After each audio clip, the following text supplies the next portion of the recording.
Good morning friends. आप business owner हो, entrepreneur हो, तो इस वीडियो को लास्ट तक देखना, क्योंकि आपको एक बहुत गजब टीम कॉन्फ्लिक्ट का मैं लाइव एग्जांपल ट्रू स्टोरी देने वाला हूं। सो नमस्कार and hello, my name is जीवन Pant, father of 2 girls, 1 dog, husband to a talk rich lady, corporate employee turned businessman, built business from zero to a multi-crore company, and now as a business coach helping business owners grow their business. तो दोस्तों, एक story बताना चाहता हूं आपको जो बहुत ही important है। Recently I have experience that. Ram Sharma जो कि एक बिजनेस ओनर है, एंटरप्रेन्योर है, 15 साल से बिजनेस कर रहे हैं। उन्होंने 5 साल पहले अपनी सेल्स टीम में पहला एम्प्लॉय हायर किया। पहले 10 साल वो खुद ही कर रहे थे, पिछले 5 साल से एक एम्प्लॉय के साथ कर रहे हैं। वो भी उनने बहुत जूनियर टाइप का एक आधा साल का एक्सपीरियंस कर लिया 15-20 हज़ार रुपये की तनख्वाह के अंदर। अब 5 साल के अंदर this employ has become a 80,000 salary employ with 6 years of experience in hand.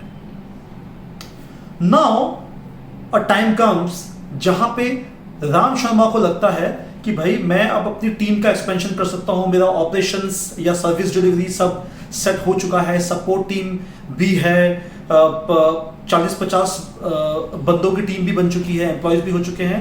अब टाइम है जब मैं फिर से स्केल अप करूं। और जब स्केलिंग अप की बात आती है तो सबसे पहले माइंड में आता है how to increase the clients and customers. तो राम शर्मा जो कि एंटरप्रेन्योर या बिजनेस ओनर है, उनने सोचा चलो मैं अपनी पहले सेल्स टीम को एक्सपेंड करता हूं। बहुत अच्छी बात है, right decision, nothing wrong in that.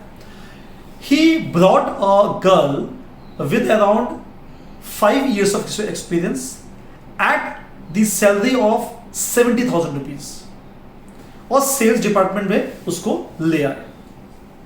अब just see the scene. Ram Sharma है बिजनेस ओनर, सेल्स के 2 टीम मेंबर्स हैं, एक 80,000 सैलरी में, एक 70,000 सैलरी में, एक्सपीरियंस भी लगभग सेम, सैलरी भी लगभग सेम। राम शर्मा ने सोचा अब तो गजब हो जाएगा, मेरा बिजनेस अभी 5 करोड़ में है, ये आराम से मैं इसको 20-30 करोड़ में ले जाऊंगा अगले 3-4-5 साल के अंदर, क्योंकि टीम डबल हो गई है, क्लाइंट्स आएंगे, कस्टमर्स आएंगे। फाइन। नाउ सी, अब सुनना ध्यान से, अब क्या होता है ना। पहले 15-20 दिन तो राम शर्मा ने इस जो नई लड़की हायर की थी उसके साथ डायरेक्टली काम किया। उसके बाद उस लड़की को बोला कि अब आप ये जो पुराने जो हमारे साथ 5 साल से काम कर रहे हैं, एक्सपीरियंस जो उनको आप रिपोर्ट करोगे। अब राम शर्मा बड़े खुश थे कि मैं फ्री, इनकी रिपोर्टिंग इनको, और अपना बिजनेस ग्रो होगा, मैं तो अक्रॉस द कंट्री ट्रेवल करूंगा, क्लाइंट से मिलूंगा, कस्टमर से मिलूंगा और फर्दर नेक्स्ट लेवल का एक्सपेंशन और स्केलिंग कर लूंगा। नाउ उस लड़की ने देखा मेरा एक्सपीरियंस और इनका एक्सपीरियंस दोनों का सेम है, जो पुराने एम्प्लॉय है, और राम शर्मा ने भी जो कि मेरे कोचिंग है या क्लाइंट है, उनने भी मुझे यह बोला था कि सर दोनों लगभग बराबर है। अब क्या हुआ, जब ये दोनों ने साथ में काम करना चालू किया, 1 महीने के अंदर मेजर कॉन्फ्लिक्ट हो गया, दोनों के बीच में लड़ाई हो गई, दोनों ने एक साथ बैठना बंद कर दिया। और एक दिन ऐसी नौबत आई कि इस लड़की ने बोला राम शर्मा जो कि बिजनेस ओनर और एंटरप्रेन्योर है, इस बिजनेस के 50 बंदों की टीम, 5 करोड़ का बिजनेस, उनको बोला कि सर मैं उनको तो रिपोर्ट नहीं करूंगी, भले आप मुझे निकाल दो और ये मेरा रेजिग्नेशन है। राम शर्मा के होश उड़ गए। ऐसा भी बिजनेस ओनर है ना, ऐसा भी बिजनेस ओनर को तो जब भी कोई एम्प्लॉय बोलता है मैं छोड़ के जा रहा हूं तो उनके होश ही उड़ जाते हैं, वो बेचारे बड़े मायूस से हो जाते हैं ना। And which is a fact with 95% of the ऐसे भी बिजनेस ओनर्स माइंडेड। अब इनने बोला कि अब मैं क्या करूं, और फिर जब मेरी इनसे कोचिंग सेशन चल रहा था तो इनने मुझसे पूछा, तो मैंने बोला कि ऑर्गेनाइजेशन स्ट्रक्चर दिखाओ मुझे पहले। उस ऑर्ग स्ट्रक्चर के अंदर ये जो पुराने एम्प्लॉय हैं वो कहां पे हैं और ये नया एम्प्लॉय कहां पे है। इनने बोला मालूम नहीं मुझे। What is the pay scale structure, what is इसके क्या है, इसके केपीआई क्या है, इनके डिलीवरेबल्स क्या है, रिपोर्टिंग सिस्टम क्या है।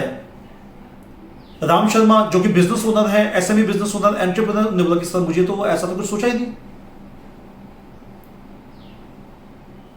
तो मैंने उनको बोला कि जब ऐसा कुछ सोचा ही नहीं तो ये नेचुरल इफेक्ट है इस हायरिंग का.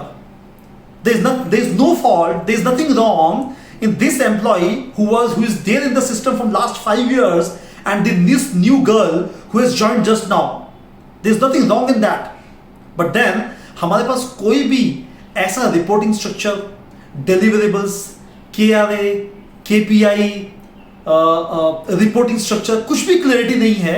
जब वो नहीं होगा तो ये कॉन्फ्लिक्ट होगा ही होगा. तो दोस्तों अब आपको ये देखना है, ये स्टोरी मैंने आपको क्यों सुनाई, इट्स अ रियल स्टोरी, अभी चल रही है. क्योंकि अब आपको देखना है कि जब आप हायरिंग करते हो उससे पहले क्या आप क्लियर होते हो कि आपका ऑर्ग चार्ट क्या है, रिपोर्टिंग स्ट्रक्चर क्या होगा, KRA KPI सारे एम्प्लॉयज के क्या होंगे, डिलीवरेबल्स क्या होगा, या आप भी वही करते हो जो राम शर्मा करते हैं. प्लीज ध्यान दीजिए. आपको क्या लगता है इस बारे में, प्लीज, या आप क्या करते हो, कमेंट सेक्शन में प्लीज शेयर करके बताइए, so that I get to know what exactly are you doing.